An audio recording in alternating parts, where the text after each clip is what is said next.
তো hello guys, back to my channel. তো আজকে আবার একটা নতুন ভিডিও নিয়ে তোমাদের কাছে চলে আসলাম। তো আজকে রবিবার, তো এই রবিবার উপলক্ষে তো আজকে দুজনেরই ছুটি আছে, তো কেউ কাজে যায়নি। তো ও ও ও আমাকে বললো সকালবেলা যে আজকে একটু মাংস নিয়ে এসো। তো আজকে তোমাদেরকে এই কিভাবে মাংস রান্না ও করেছে এটাই তোমাদেরকে শেয়ার করব। তো ভিডিওটা কেউ স্কিপ করবে না, আর আশা করি ভিডিওটা মানে দেখবে, আশা করি ভালো লাগবে।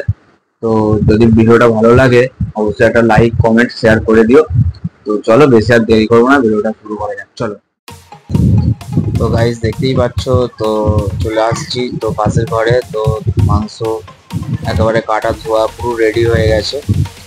তো ও মানে আদা রসুন আরে দিয়ে লঙ্কা গুঁড়ো, হলুদ গুঁড়ো, নুন সবটাই দিয়ে দিচ্ছে। তবে যাই বলো বন্ধুরা, ও রান্নাটা ভীষণ মানে খুবই ভালো করে। তো ও আমাকে বলছিল যে তুমি করো, আমি ভিডিওটা করবো না। আমি ওকে বললাম না, তুমি ভিডিও করতে পারবে না, তুমি রান্না করো, আমি ভিডিওটা করছি।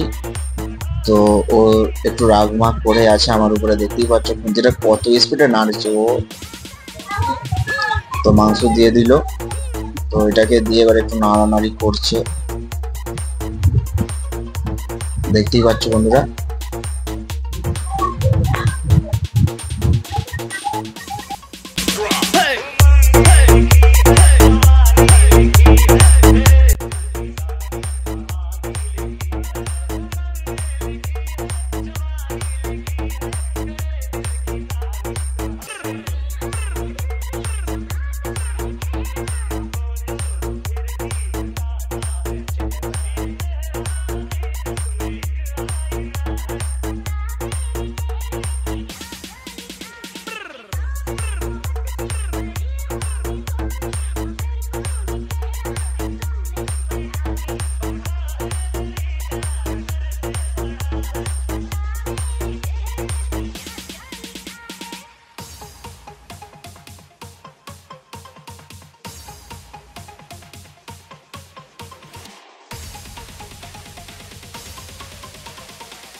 তো গাইস দেখতেই পাচ্ছ যে রান্না হয়ে গেছে, ও ভাত বাড়ছে, দেখতেই পাচ্ছ মাংসের তরকারি, পটল ভাজা, নুন দিয়েছে, ভাত দিয়েছে, থালা দিয়েছে। তো বন্ধুরা এই ছিল আজকের আমাদের ভিডিও। তো সবাই ভালো থাকবে, সুস্থ থাকবে, আর যারা নতুন হবে প্লিজ চ্যানেলটা সাবস্ক্রাইব করে দিও।